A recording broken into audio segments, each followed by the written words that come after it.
Hey guys, Pat LaFemme and Bowsite.com. Part one of a three-part series. We're going to take you start to finish as if you step foot on this property for the first time. You've never seen it before. All you have is a map of the property through HuntStand. You're going to be looking at everything and then you get started, right? Where do you put your food plots? That's the first thing we're going to answer.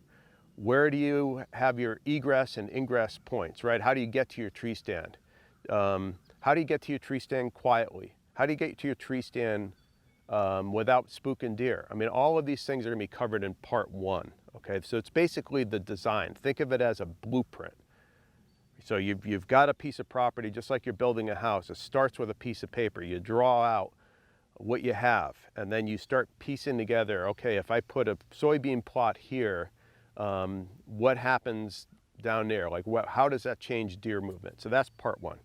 Part two is, okay, we've laid out our property, we've installed our food plots. How do we know what kind of deer we is? How do we take inventory of the deer through either trail cameras or through direct spotting? Finally, we're going to wrap it all up. So on the part three, we're going to evaluate ourselves. Did we get it right? Was the food plot strategy the best option? Did we put brassicas in the right place? Did we have too much soybeans?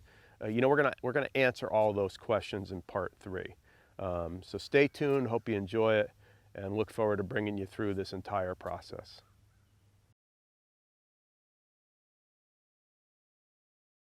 So we're going to design this property, and the first thing that I had to do was I went right to my go-to app, all right? Aerial photos are your friend, but I'll tell you, it goes way beyond aerial photos right now. So there's an app you guys probably are familiar with. It's very popular. It's called HuntStand. HuntStand both has a mobile component and it's got a desktop component. Spent more time with the desktop component when I was designing, but when I was in the field, obviously I was just with my mobile app. So the first field I wanted to focus on was this field to the northeast, okay? It's pretty big, it's 14 acres. That entire field I'm putting in soybeans, okay? And the reason I did that is I wanted a big field to draw all through the season. 14 acres of soybeans, even with the deer density we have here, they won't be able to keep up with it. The deer will not be able to hammer that. So we put the entire 14 acres in soybeans.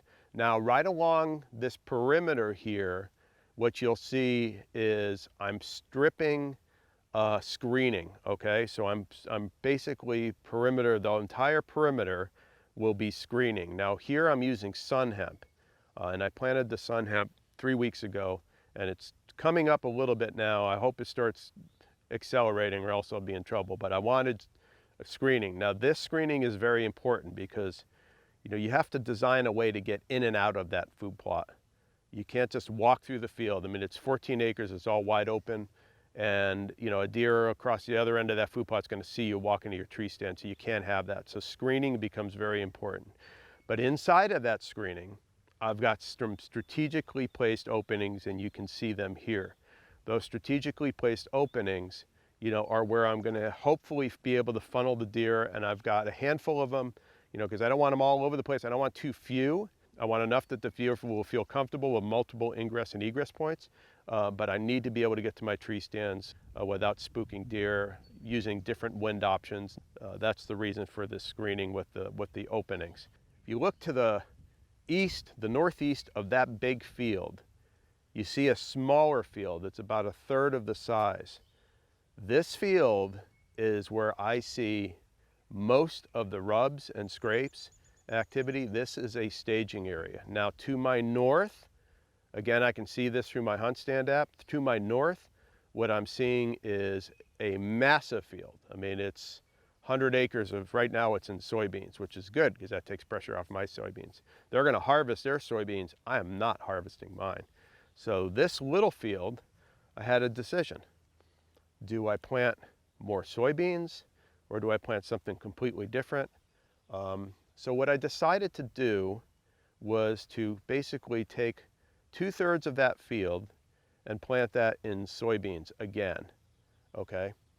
But fence them off and keep them fenced until the beans are fully mature, so there's no browsing going on here.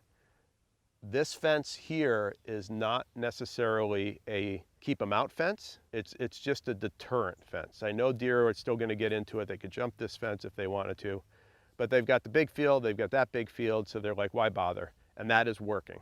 Okay, so that's my kill plot, soybeans, and then over here they had planted chicory and clover. It was coming up very nicely, so I decided to leave that in place.